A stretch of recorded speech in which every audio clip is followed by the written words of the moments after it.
Assalamualaikum warahmatullahi wabarakatuh.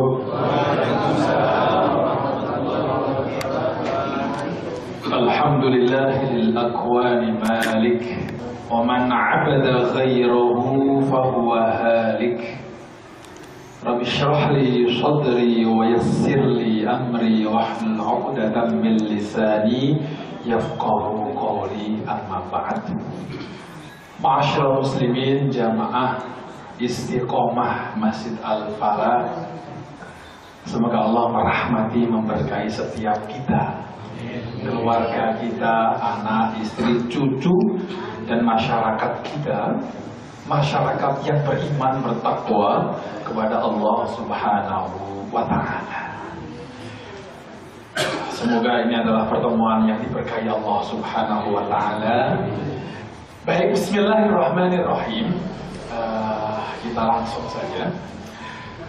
Materi saya adalah menjaga kesolehan diri setelah Ramadan.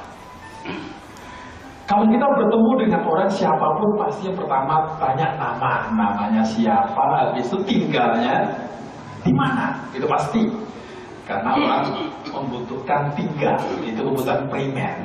Di dunia orang perlu nama, perlu rumah tinggal. Di akhirat orang juga dipanggil sesuai namanya, bin. Begitu dipanggilnya. Dan setiap kita akan menempati rumah kita di akhirat. Ulama menyebutkan la darul mar'i ba'dal mauti yaskunuha illa idza kanat qablal mauti baniha. Kalau di dunia kita membangun rumah, maka selayaknya di akhirat kita juga bangun rumah.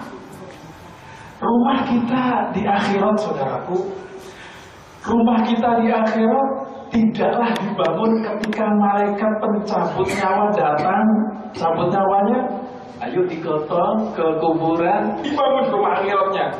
Bukan. Rumah akhirat kita mulai dibangun sedari sekarang. Jadi ketika dicabut nyawa seseorang, dibawa ke rumah sementara karena nanti ada semuanya menunggu sampai selesainya dunia, habis itu hisab, menuju rumahnya masing-masing sesuai dengan rapotnya.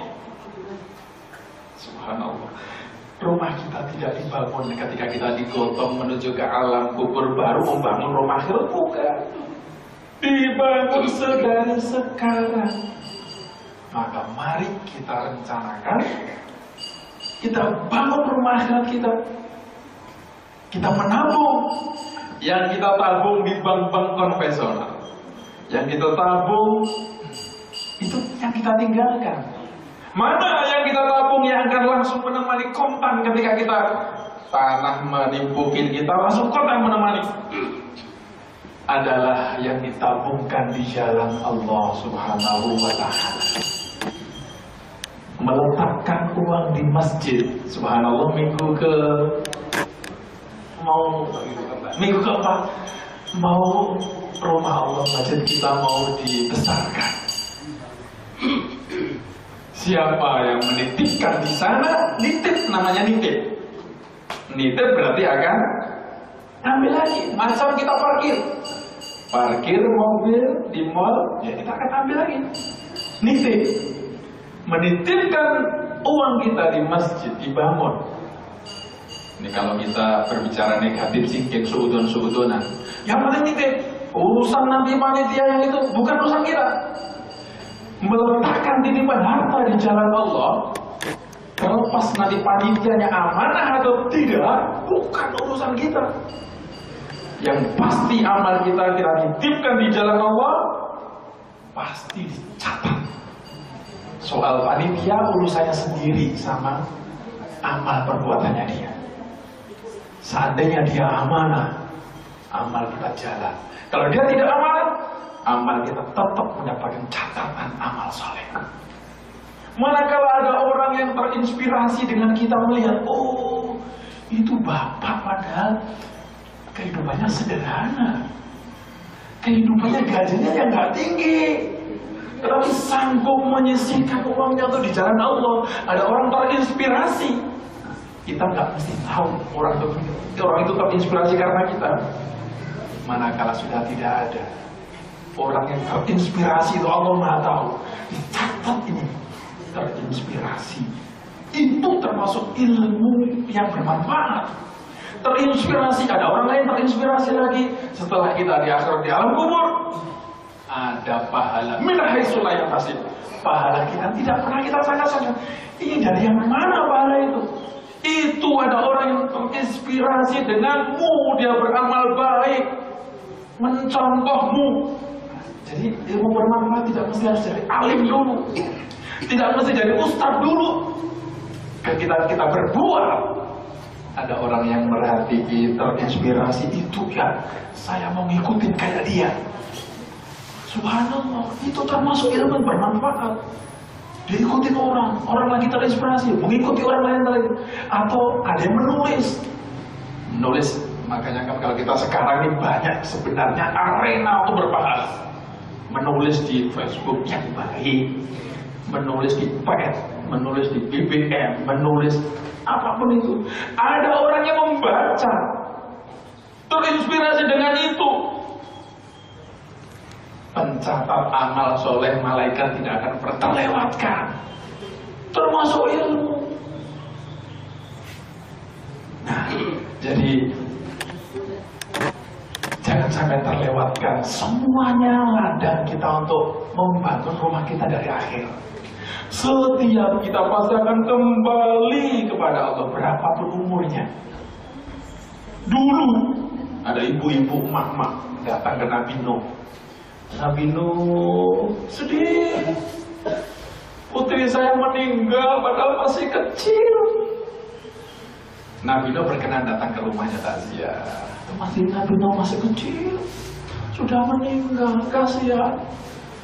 Berapa umurnya bu? Masih kecil Nabi Nuh, orang baru 300 tahun. Zaman Nabi Nuh. Nabi Nuh sendiri berapa? 1000. Walaqad arsalna Nuha ila qaumihi falabitha fihim alfa sanatin ila 50 'aman. Al-Quran menyebutkan Nabi Nuh itu beserta umatnya ada 1000 tahun. 950-nya berapa banyak yang dia dapat? Masih banyak kan jamaah kita dan ikutin. Subhanallah. Termasuk ibu tadi yang ikutin. Fama baluki fi qaumin fi akhir zaman umruhum 70 60 90 sana. Bu, Nabi Nuh nasihatin. Nanti bu, di akhir zaman orang itu umurnya ya 60, 70, 80, 90, 100, top banget itu. Oh, ibu merasa mulai terhibur. Iya ya, umurnya cuma segitu. Iya. Seandainya lau kuntu fi dzaka zaman lastagharqtu kull 'umri sajida. Seandainya aku ada di zaman itu Nabiullah Nuh, aku habiskan waktuku untuk bersujud kepada Allah. Karena kehidupan di akhirat tidak ada batasnya. Maka merugi orang yang mengejar waktu kita 24 jam. Anggap saja tidurnya sepertiga. Jadi kalau umurnya 30 tahun sepertiga tidur, berarti 10 tahun tidur. Bangunnya berarti 20 tahun. Untuk bekerja, menafkahi, untuk ngobrol sama tetangga, untuk melihat bola, untuk pilkada, dan lain sebagainya. Waktu kita untuk kepada Allah 5 kali sehari, subuh, zuhur, asar, maghrib, isya. Anggap aja paling banyak 15 menit. Subhanallah. Tetapi membangun rumah kita di akhirat itu sesungguhnya tidak bukan sholat saja. Tetapi yang tadi itu, kita melakukan sesuatu yang kita lakukan menginspirasi orang lain. Dengan harta kita titipkan di tempat yang benar. Kalau dititipkan harta kita di bank saja, kita titipkan di mal-mal saja, dititipkan di tempat-tempat rekreasi saja, itu yang tidak kembali. Gak akan kembali, dititipkan di mana gak akan balik. Orang dititipkan di masjid saja kalau ada rasa kurang ikhlasnya aja juga masih gak kembali.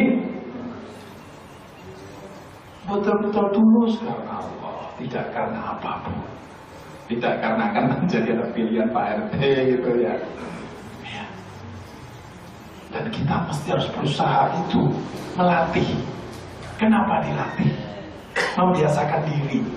Kalau kita ingat ayat tentang puasa yang kita hafal semuanya itu, A'udzu billahi minasyaitonir rajim. Ya ayyuhalladzina amanu kutiba alaikumus siyamu kama kutiba alal ladzina min qablikum la'allakum tattaqun. Wahai orang-orang yang beriman, wahai orang-orang Islam.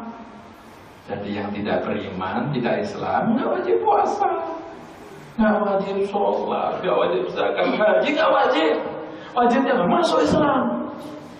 Jadi kalau abang-abang, bapak-bapak mendapatkan karunia dari Allah, apa karunia? Contoh, ada orang datang, Pak, engkau gitu, saya mau masuk Islam, subhanallah, itu karunia luar biasa.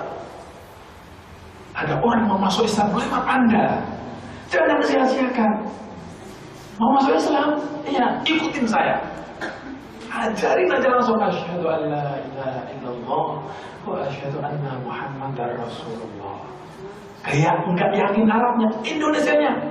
Aku bersaksi tidak ada Tuhan selain Allah. Aku bersaksi Nabi Muhammad utusan Allah. Gak usah ke depan situ karena Pak Ustaz. Kita tidak tahu umur orang sampai kapan. Ada kalanya jalan tiba-tiba ada sepeda aja nggak pakai motor. Ada anak baru belajar nih, baru belajar nabrak jegrek. Bisa jadi itu ajalnya itu orang. Kalau itu ajalnya, dia sudah mau masuk Islam, belum baca syahadat, gara-gara kita mengajak ke rumahnya Pak Ustaz, Pak Kiai, dianggapnya kita orang yang menghalangi orang masuk Islam. Udah bacain saja syahadat, artinya saja. Seandainya dia meninggal atau terjatuh tiba-tiba kubrak jatuh, meninggal, dia sudah meninggal dalam keadaan membaca 2 kalimat syahadat. Apalagi pakai mandi dulu. Kayak gitu. Mandinya itu baru sunnah ketika sudah membaca syahadat, baru sunnah mandi, bukan mandi dulu mau membaca syahadat. Begitu. Ini tadi cuman mengingat kembali perintah puasa untuk umat yang beriman Islam. Sebagaimana umat Islam yang beriman lebih dulu, la'allakum tattaqun. Kita perhatikan tattaqun itu. Tattaqun adalah kata kerja, al-fi'lul mudhari'. Kalau dalam bahasa Inggrisnya present continuous tense, kata kerja. Menunjukkan sesuatu yang, kalau dalam bahasa Arab kata kerja itu digunakan sesuatu yang dilakukan terus-menerus setiap hari. Ahmad yadab dalam madrasah, kuliah. Ahmad selalu berangkat sekolah tiap hari. Jadi puasanya tujuannya apa? Agar kita membiasakan diri terus-menerus melakukan pekerjaan orang-orang yang bertakwa. Tujuannya agar kita melakukan kegiatan-kegiatan kerjanya orang-orang yang bertakwa. Kenapa pakai agar kita membiasakan? Rasul bersabda dalam hadis marfu, yamutul abdu, riwayat yang lain, yamutul mar'u ala ma'asyalai. Karena setiap kita pasti akan menghadap Allah. Bukan menghadapnya, yang bukan matinya yang dikhawatirkan, tapi kondisi bagaimana keadaannya ketika dicabut nyawanya. Ramadan yang lalu subhanallah, peristiwa luar biasa. Saudara kita di masjid tempat katanya ya meninggal dalam keadaan sujud. Itu pasti orang setiap hari biasa sholat. Gak mungkin gak pernah sholat, tiba-tiba sekalinya sholat. Ya itu mungkin ya 1-2. Seseorang akan meninggal dunia sebagaimana kebiasaan yang dia lakukan sehari-harinya. Artinya apa? Makna seriusnya, makna ekstrimnya hadis itu, kita bisa memplanning, bisa memprogram, bisa merencanakan husnul khotimah kita. Bagaimana caranya? Lakukan kegiatan positif. Terbiasa senyum. Loh, ketika Rasul menyatakan senyum itu, tabassumuka fi wajhi akhika shadaqah. Hadis sahih. Itu tidak main-main hadisnya. Jangan dianggap, nah itu karena nggak punya uang itu senyum. Bukan. Memang betul-betul senyum itu sedekah. Sahih hadisnya benar. Senyummu di hadapanmu sedekah. Seorang ibu cerita, ya Allah, kemarin masih sehat sekali, bercengkrama sama anak-anak, bersenyum, ketawa sama saya. Duduk meninggal. Ketahuilah itu salah satu tanda husnul khotimah. Meninggal habis bersenyum, bercengkrama sama istrinya, itu kan perbuatan amal soleh. Senyum itu, jangan dikira senyum betul-betul amal soleh, termasuk amal khair, perbuatan baik. Kalau nggak baik, Rasul nggak akan bersabdakan tabassumuka fi wajhi akhika shadaqah. Ada nilai sedekah di senyummu. Habis senyum sama istrinya, meninggal, subhanallah, itu husnul khotimah di antara salah satu tandanya. Makanya tidak usah melatih, nggak usah membiasakan diri marah-marah. Habis marah-marah, darah tinggi pulau sekalian itu, dengan rugi sendiri. Mending habis senyum meninggal. Subhanallah. Itu senyummu, ada pahala di dalam senyummu. Begitu. Habis taklim, pulang ke rumah duduk, ternyata terus. Subhanallah, husnul khotimah. Atau mau berangkat ke masjid, ternyata habis wudu terus jatuh, husnul khotimah. Sudah niat dalam hati mau mengerjakan sholat. Seseorang tidak akan dicabut nyawanya kecuali sudah.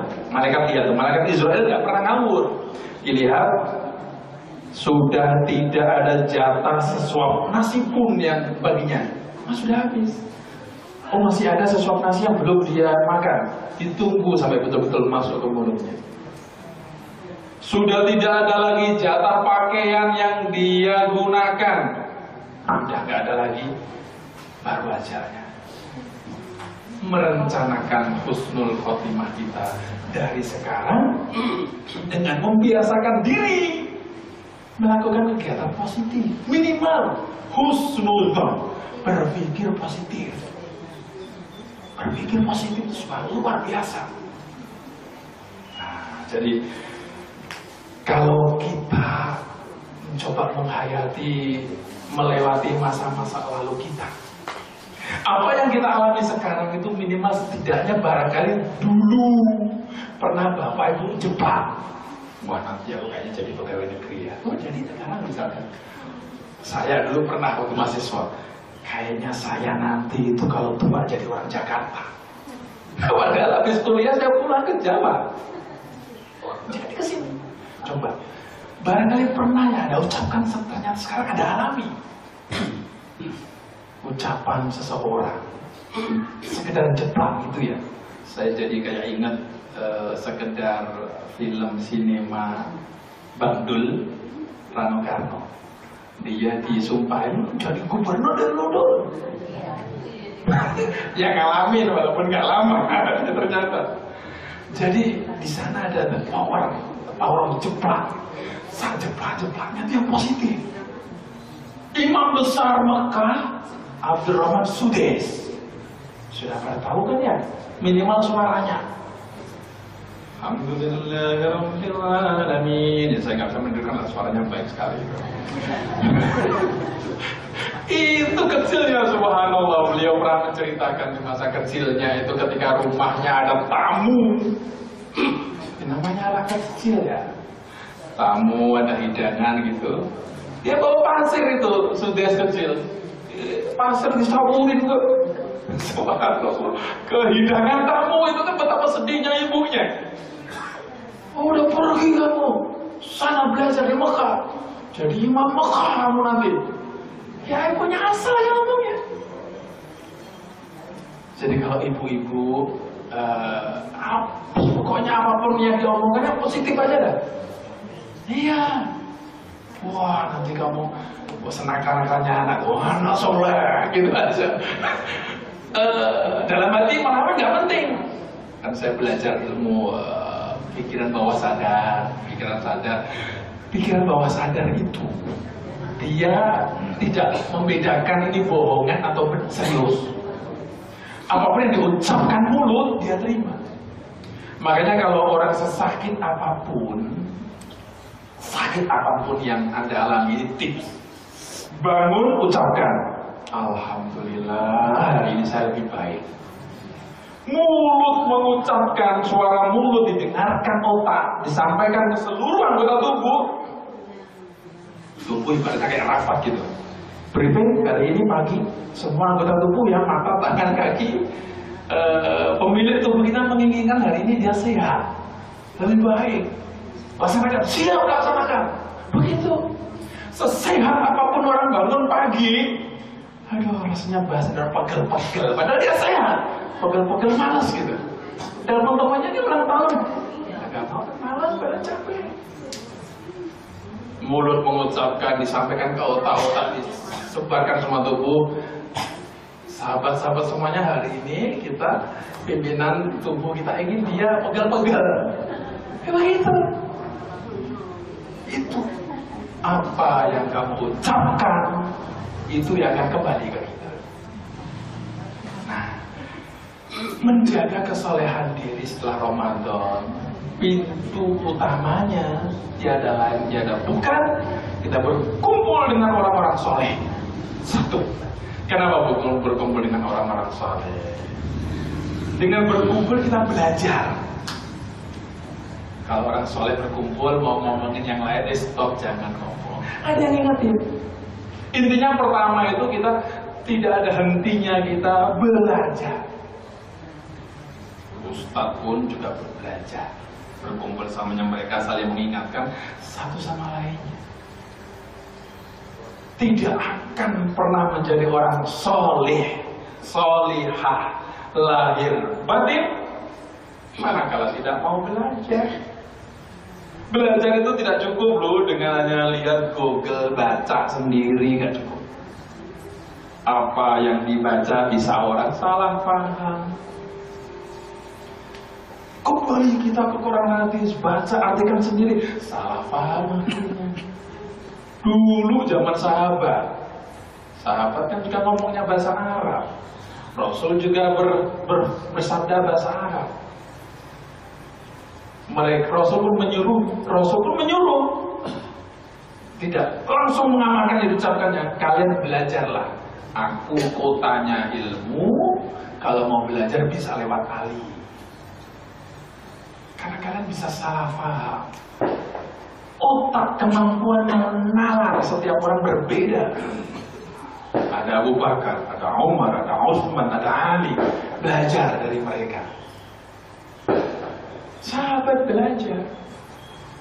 Rasul bersabda, maksud menerangkan yang lainnya. Tidak langsung serta.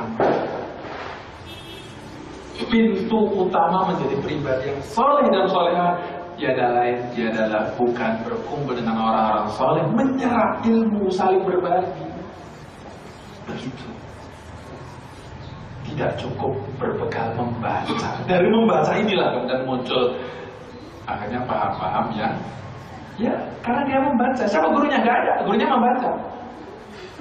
Padahal as-sanadu minad-din. Laula sanadu laqala rajulun sya'a ma sya'a. Imam Bukhari semuanya tidak pernah menyuruh pelajari kitabku, cukup. Belajar harus dengan ada gurunya. Semuanya seperti itu ulama-ulama besar. Belajar dari ahlinya. Yang dipahami seseorang dengan membaca, bisa menyesatkan dia. Pertama, belajar dan belajar. Dalam hadis lain Rasulullah menyebutkan, Innallaha yubghidu kulla alimin di dunya jahilin bil akhirah. Allah tidak suka, membenci, jauh dari ridhonya Allah kepada orang-orang yang hanya kalimatnya ya, pintar urusan dunia, koma, tetapi bodoh urusan akhirat. Bodoh ada dua ini. Bukan berarti bodoh betul-betul nggak tahu. Bodoh ada juga masa bodoh urusan akhirat. Tapi belajar mengaji, tapi jauh api dari panggang, tidak mengamalkannya. Nah, jadi dibenci oleh Allah. Yang kedua, menjadi pribadi yang soleh dan solihah. Ini adalah nasihat Imam Nawawi. Laula khamsu khisalin lasarun nasu kulum solihin awwalu al qanaatu bil jahli. Ada 5. Insyaallah cukup nanti. 5 hal ini yang bisa menghantarkan orang menjadi pribadi yang soleh dan solihah lahir batin. 5, hanya 5. Perhatikan 5 itu, ingat baik-baik. Kalau Anda laksanakan, Anda sudah masuk pintu tol.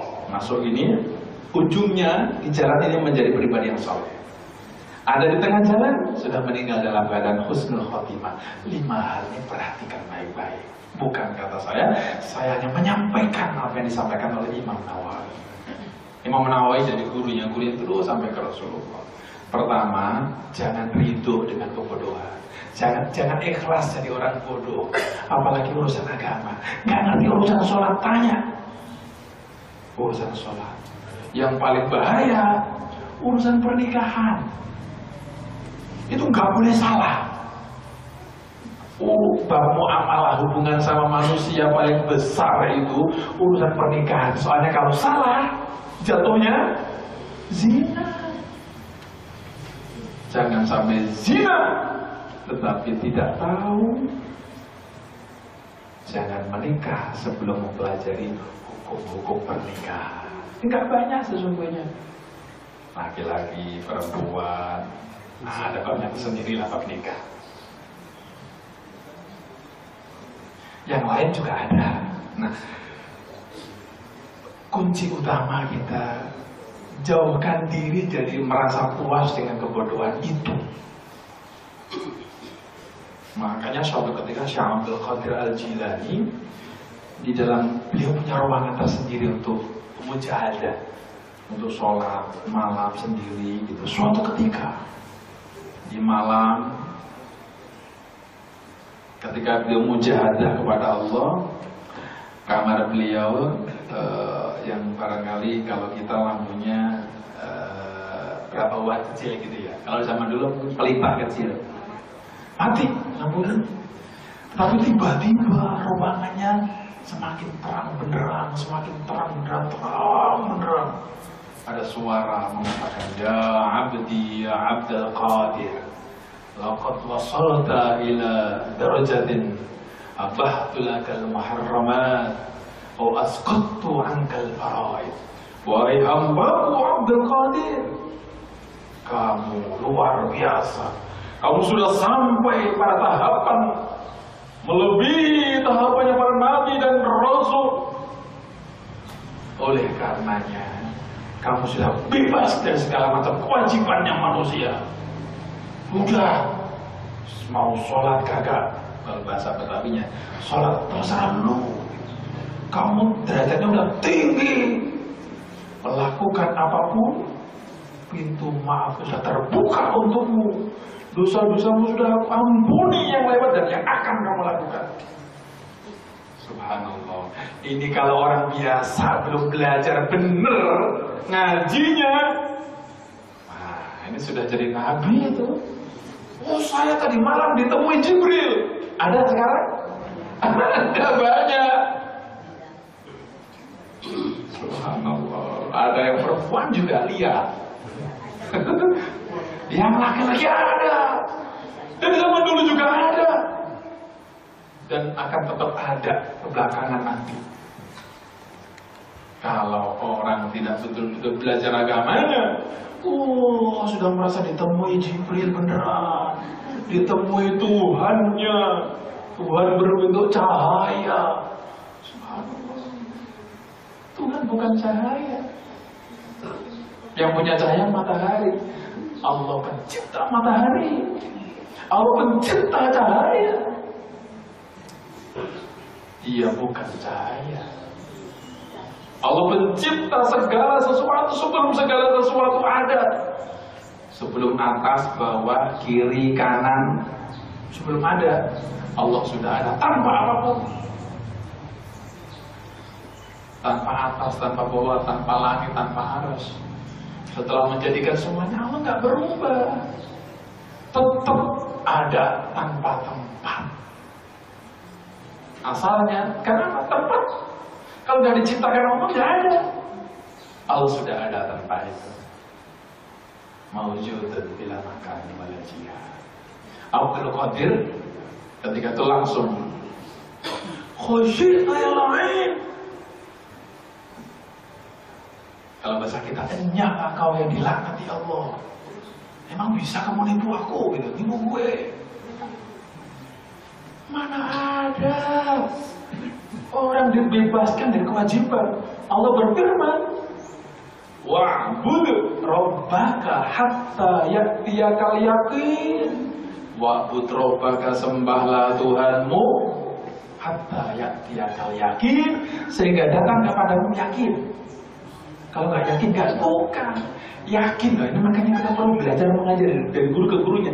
Yakin artinya apa? Yakin besok artinya kematian. Kematian yang karena pasti akan datang kepada setiap orang, maka dikatakan yakin dalam Al-Quran. Sembahlah Tuhanmu sehingga datang kepadamu kematian. Jadi nggak ada cuti, ibadah itu nggak ada. Cuti yang berarti nggak ada. Yang ada cutinya ibu-ibu itu ada cutinya. Tapi kalau sudah 50 ke atas nggak ada cutinya juga. Udah sholat terus. Nggak ada cutinya kita beribadah. Ada ibadah dalam setiap tarikan nafas kita. Bahkan inna minal dhunubi dhunuban la yukaffiruha as-salatu walal hajju walal zakatu yukaffiruha al-humumil ma'ashi.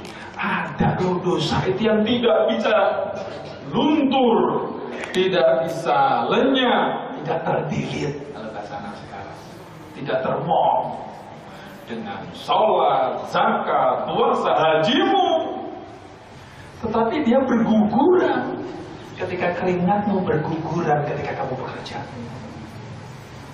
Ada yang dengan gojek keringatan gitu, subhanallah. Ada yang dengan pusingnya, rumitnya bikin pekerjaan. Dari rumitnya itu dosa-dosa kedelit semua. Ada. Bagaimana itu terjadi? Itu bisa terjadi manakala ketika melangkahkan kaki dari pintu rumahnya. Benar niatnya. Aku niat bekerja karena perintah Allah. Perintah Allah, suami menafkahi anak istri, perintah Allah. Tapi kalau niatnya kalau nggak benar, ya jadi kegiatan duniawi saja. Saya niat bekerja, biar anak-anak saya kecukupan, nggak kayak saya kekurangan dunia. Dibetulkan, kita masih ada kesempatan. Selama masih hidup masih bisa. Aku rubah niatku jadi aku bekerja karena melaksanakan perintah Allah. Kepala rumah tangga wajib menafkahi anak istri, menjalankan perintah Allah, melaksanakan sabda Nabi. Setiap langkahnya terguguran itu dosa-dosa. Setiap keringatnya menetes ada dosa ikutan jatuh. Pusingnya, rumitnya memikirkan di marketing misalnya. Ada dosa yang hilang dengan rumitnya, humum, kesedihan dalam memikirkan nafkah.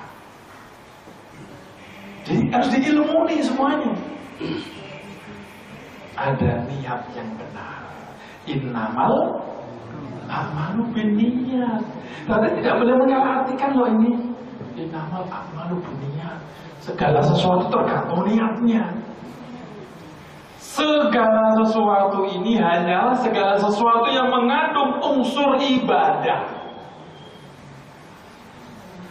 Kalau melecehkan Al-Quran, niat gak niat, dosa. Menyakiti ayah ibunya, gak perlu niat. Menyakiti orang tuanya, gak berniat. Niat gak ada dosa. Orang pakai narkoba, orang mencuri, niat gak niat berdosa. Perbuatan yang dilarang Allah tidak perlu, inama amal gak masuk ke situ.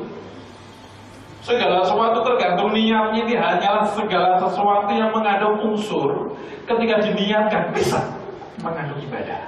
Itu makanya al-amalu pakai al dalam bahasa Arabnya itu sesuatu yang ma'rifah. Nah itu ada pelajaran grammar Arabnya. Jadi tidak terus semua perkaranya. Segala sesuatu kalau diniatkan ibadah bisa. Nah di situ. Jadi amal baik diniatkan. Jadi menjadi pribadi yang soleh. Satu, ini baru satu tersebut. Diilmuni, tidak cukup membaca dari Google. Betul-betul ada gurunya. Rasulullah aja berguru. Gurunya sama Jibril. Gurunya Rasulullah tingkatnya lebih tinggi Rasulullah. Pangkatnya di bawahnya. Itu kasih contoh Rasulullah sesungguhnya. Gurumu tidak harus pangkatnya lebih tinggi dari kamu. Walaupun dia lebih rendah dari kamu, ya gurumu tetap gurumu. Rasulullah seperti itu. Jibril derajatnya tinggian Rasulullah. Dia ada makhluk yang lebih mulia dari Rasulullah, baru yang lain-lain. Artinya gurumu juga barangkali pangkatnya di bawah kamu itu nggak masalah. Nah itu tadi. Pertama, tidak mudah tertipu. Tertipu kayak ceritanya Syekh Abdul Qadir tadi. Bagaimana biar nggak tertipu? Belajar agama. Nah, yang kedua adalah ridho bil jahli wal hirsu ala dunia. Menjadi pribadi yang saleh dan soleha itu sebenarnya tadi ini ditarik aja. Mencintai apapun yang diberikan kepada kita ya sekedarnya saja. Karena kita akan pasti berpisah. Pangkat, jabatan, istri, anak. Ini cuma dua. Kalau tidak kita yang dulu meninggalkannya, ya dia yang lebih dulu, pasti. Kalau enggak ayahnya yang lebih dulu menghadap Allah, ibunya. Kalau tidak hadirin, saya. Seperti itu. Tinggal siapa yang duluan. Kayak bapak saya, mertua dari pagi itu, dulunya sama adiknya itu, kita tinggal berdua, saudaranya 9. Siapa yang duluan nantinya? Ternyata yang duluan yang bertanya itu. Bapak saya itu kakaknya. Enggak harus itu bapak lebih dulu. Betapa banyak anak meninggal ibu mengantarkan. Saya pernah ikut mentalkin ke kuburan ibu mengantarkan putrinya yang baru SD. Sampai ke kuburan pingsan, gak tega melihat putranya. Anaknya duluan. Ibu saya sudah gak ada. Mbah saya sudah tua, itu masih ada. Nggak harus syarat tua dulu. Kalau di persentase lebih banyak yang muda duluan. Yang nge-track di jalanan ada aki-aki. Yang main narkoba nggak ada yang tua-tua, nggak ada anak muda. Jadi kalau sudah subhanallah sudah sampai sepuh ini berarti umurnya panjang, sudah melewati masa mudanya. Saatnya kita beramal soleh, membangun rumah kita di akhirat lebih cakep lagi, merencanakan husnul khotimah dimulai dari sekarang. Tidak ada istilah terlambat. Mencintai apapun ya sekedarnya saja. Kalau banget nanti sakitnya tuh di sini parah. Sakitnya di sini parah karena cintanya banget. Jadi yang kedua tadi harus belajar agama. Menikah yang belum. Terima kasih.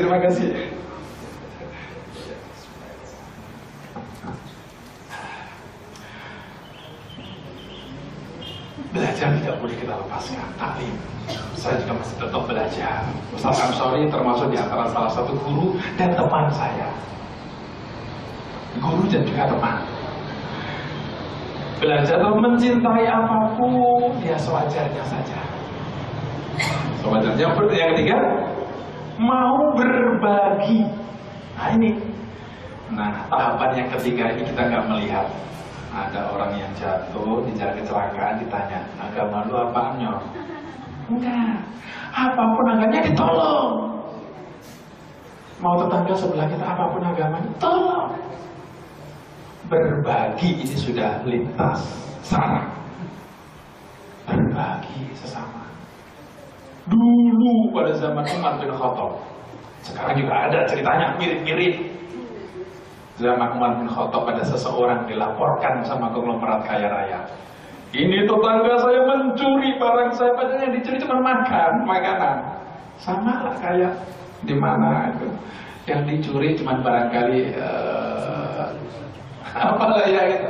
Contohnya itu dilaporkan polisi. Segala macam bentuk pencurian di sini direkam sendiri dilaporkan. Itu dari dulu seperti itu. Si orang kaya ini melaporkan tetangganya. Umar bin Khattab tegas adil, panggil itu orang. Betul kamu, betul Umar. Berarti kamu dihukum. Tolong dengerin saya Khalifah. Apaan mau dengerin? Ya sebentar aja gitu. Ya sudah silakan. Kamu mau membela diri macam apa?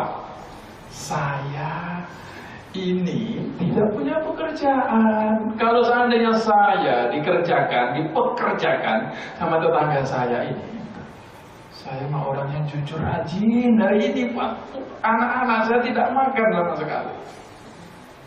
Subhanallah. Dipanggilnya orang kaya ini. Kamu tidak memperhatikan saya darinya? Tidak. Dia sibuk dengan bisnisnya, nggak pernah lihat tetangganya. Pagi berangkat, habis subuh langsung berangkat, pulang, udah malam, nggak tahu. Umar pun ya marah ya tidak. Perhatikan tetanggamu. Cobalah kamu ambil dia sebagai pekerja di tempatmu. Dia orang baik. Dia orang jujur. Saya tahu. Dari berbagai artinya dia tahu. Pekerjakan dia. Maafkan dia. Begitu Umar? Iya. Begitu Khalifah Umar itu. Aku menanggungnya. Jaminan saya kalau ini orang yang jahat gitu ya. Dijamin sama Khalifah Umar, dipekerjakan jadi orang baik. Jadi terkadang menyelesaikan masalah tidak letter lagi ya. Salah sih harus dihukum gitu. Ada perundingan. Ada juga dalam hadisnya itu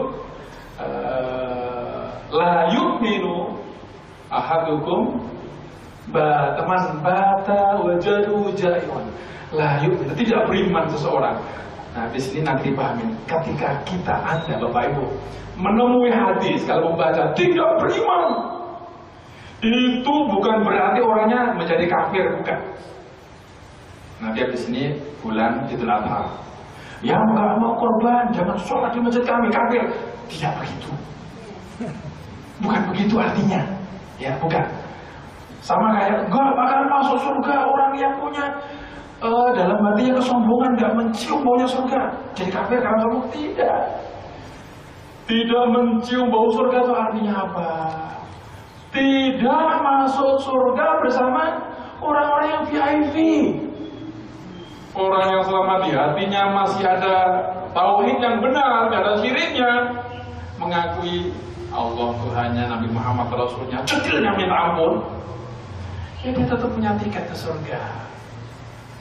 Cuman kali lama di nerakanya, dihukum oleh Allah. Kaya benar, gak pernah mau korban. Bukan nanti dia jadi berubah agama, bukan muslim, tetap muslim. Lebih jauh dari rahmat Allah. Barangkali hartanya gak berkah, kelihatan doang kita dari luar, gak ada kedamaian di hati. Kita kan gak tahu hatinya orang.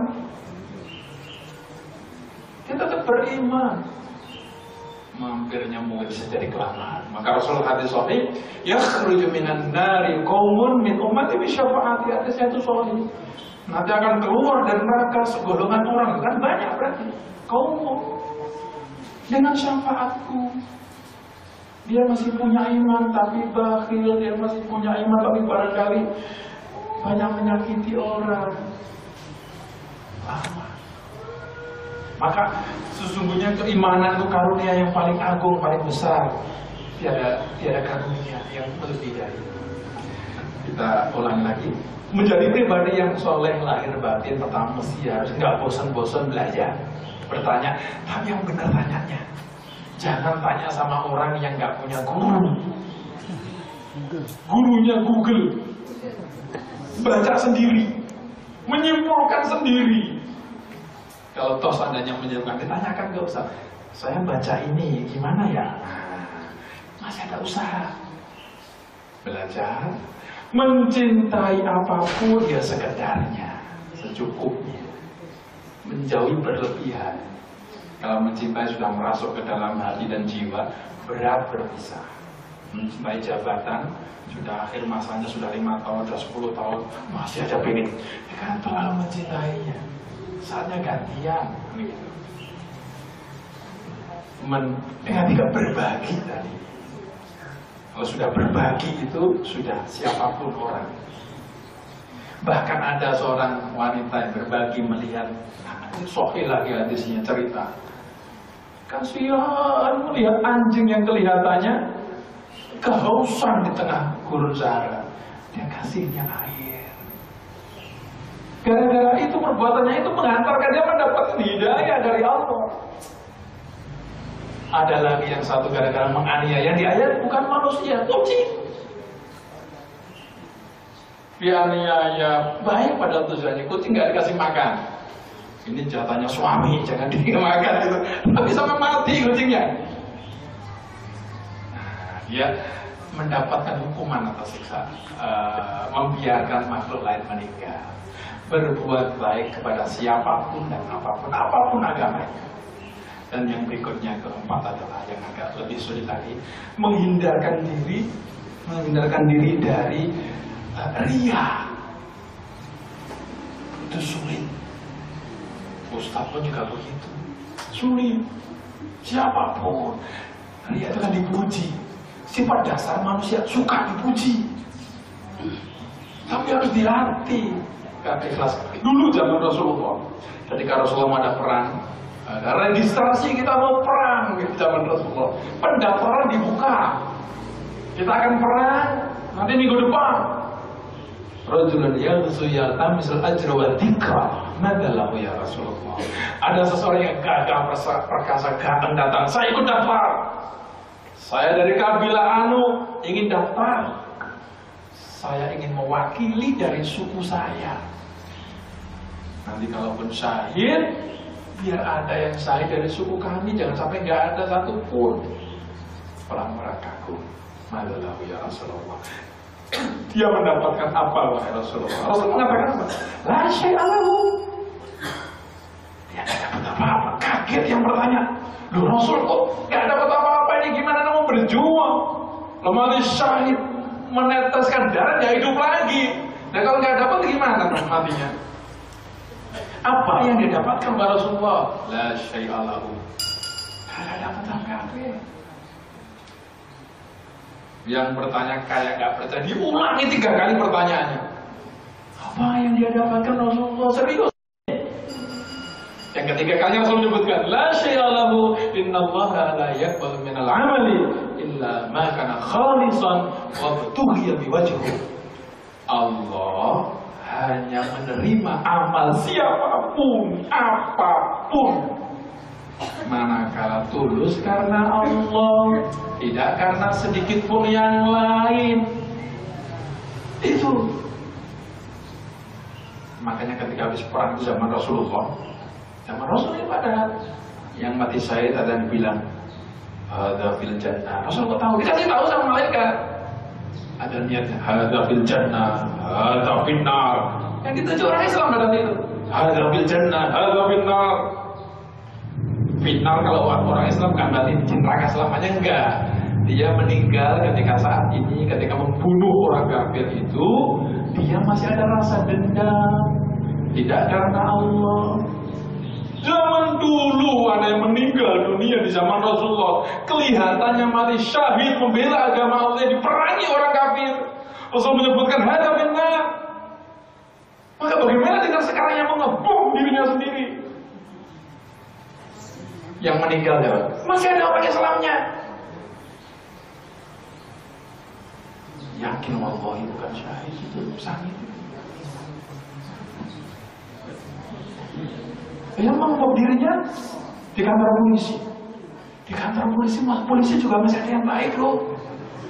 Agak semua polisi bisa mau dikasih surat, enggak.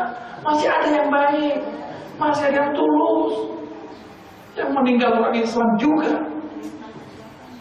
Ini makanya perlunya kita belajar tidak dari Google kayak gitu. Belajar yakinnya sama guru-guru kita, ulama-ulama kita. Nah, terkadang ulama kita ini kalah di medsos. Kalau di Google tanya ini ya jawab mereka golongannya, bukan kita. Ya terkadang itu yang terjadi. Jauhkan putra-putri kita dari ajaran-ajaran yang kelihatan seperti itu, kelihatannya benar gitu. Nah, ini pada berawal dari riak doang tadi itu. Ada gara-gara yang ngebom karena marah sama polisi. Marah mereka sekarang katanya ya macam-macam lah. Ya pemerintahnya saja dia katakan ngebom sampai bunuh diri seperti itu. Begitu. Riak. Belajar. Dan tahu lagi belajar tadi tidak ada jangan rela diri jatuh dalam kebodohan, apalagi urusan agama. Yang kedua, mencintai sewajarnya saja. Yang ketiga tadi, berbagi siapapun apapun. Yang keempat, menjauhkan diri dari perbuatan ria, ingin dipuji orang. Sulit karena memang watak dasar manusia suka dipuji. Tapi kita tetap harus berusaha belajar. Dan yang terakhir adalah al-ijabu bir-ra'yi. Menghindari merasa hanya pendapatnya sendiri yang benar. Pendapat ya, bukan agama. Akhir-akhirnya kan ada orang yang bilang, pokoknya kalau orang berbuat baik, apapun agamanya, bukan gitu. Ada ya, ada akhir ini. Kalau semua berbuat baik kan, nggak dilihat agamanya, apa gunanya Allah mengirim Rasul? Dari Adam, Idris, Nuh, Hud, Soleh, Sulaiman, Musa, sampai Rasulullah. Yang diajarkan cuma menyembah yang satu. Apa gunanya kalau cukup dengan hanya berbuat baik, dibalas di akhirat? Gak ada gunanya Rasul. Allah mengirimkan para Rasul itu. Gak ada gunanya. Padahal yang ngomong itu juga bukan orang bodoh ya. Subhanallah. Tidak menjauhi, menganggap hanya pendapatnya, ya, bukan agamanya. Pendapatnya saja yang benar. Rasulullah juga mencontohkan dalam hal ini. Tadi pendaftaran perang, habis itu berangkat perang, Rasulullah ngasih strategi. Pasukan berkuda di sini, pemanah di sini, pasukan pedang di sini. Ada sahabat yang tanya, mohon maaf Pak Rasulullah, mohon izin, bahasa kita sekarang, strategi kita yang kita gunakan hari ini racikan Anda dari ide Anda pribadi atau wahyu dari Allah, wahai Rasulullah, dengan santunnya. Oh kenapa? Ini dari pikiranku sendiri. Oh gitu. Begini Rasulullah. Medan kita, ini orangnya yang ngomong ahli strategi. Medan yang kita hadapi begini-begini. Pasukan berkuda efektif tidak di situ. Pasukan pemanah efektifnya di sono. Pasukan pedang di sana. Subhanallah Rasulullah. Tidak ada yang lebih tinggi derajatnya di atas Rasulullah, gak ada. Di bumi, di langit, gak ada yang lebih mulia dari Rasulullah. Tidak merasa harga dirinya jatuh. Tidak merasa ada yang mengadu dengan pendapat saya. Ada second opinion. Berani amat mengadu pendapatnya. Rasul mencontohkan, tidak perlu kita mempertahankan pendapat sendiri kalau memang ada pendapat yang lain yang lebih layak untuk dilaksanakan. Oh gitu ya. Baik. Aku setuju, kita laksanakan pendapat itu dengan penuh segala kerendahan hatinya. Itu mencontohkan Rasulullah kalau pendapat istri benar, suami nggak perlu pakai pakai melopot. Ya kamu memang benar istriku. Kalau memang pendapat menantu benar, ya kita pakai.